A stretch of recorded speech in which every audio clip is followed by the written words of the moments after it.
নমস্কার বাঙালিরা, কেমন লাগছে ঠান্ডাটা? আর আমি সকাল সকাল ঘুম থেকে উঠে আবার চলে এসেছি মাঠে।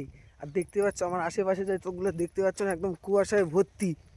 আর আমি যাচ্ছি আবার কিন্তু মাঠে। এর আগে তোমাদেরকে দেখাইছিলাম যে আমি মাঠে যাচ্ছি, তো এখনও আজকেও যাচ্ছি মাঠে এই ঠান্ডায়। আর হু হু করে হাওয়া বইছে, আহা!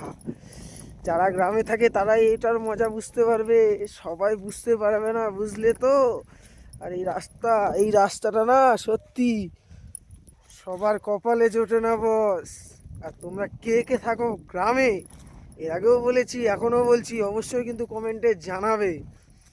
আর এই যে ঠান্ডাটা, তোমরা তো এখন শুয়ে আছো, বিছনায় ঢুকে আছো, লেপের ভিতর ঢুকে আছো।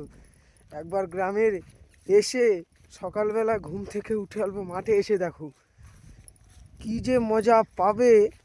যাই থাকবে মাঠে তাই বুঝবে একমাত্র, বুঝতে পারলে তো। বেশি কথা বলবো না তোমাদেরকে।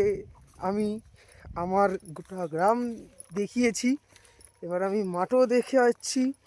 তো দেখতে পাচ্ছ এত সুন্দর জায়গাটা। ধান টান কিন্তু সব কাটা কমপ্লিট, আমাদের কিছু কিছু বাকি আছে ধান কাটা, সেগুলোই আমি এখন, এর আগে ধান আনতে গিয়েছিলাম, এখনও যাচ্ছি ধান আনতেই। বাবা ওদিক দিয়ে চলে গেছে, আমি এদিক দিয়ে এখন যাব।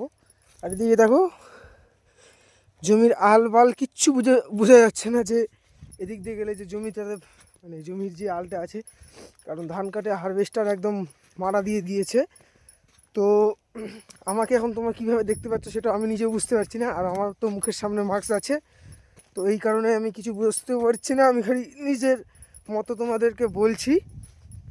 আর সামনে সেদিন যেমন কুয়াশাটা ছিল না, না আজকে দেখো সামনে এতটা কুয়াশা, এবার থেকে ওইবার কিছু দেখাই যাচ্ছে না বস।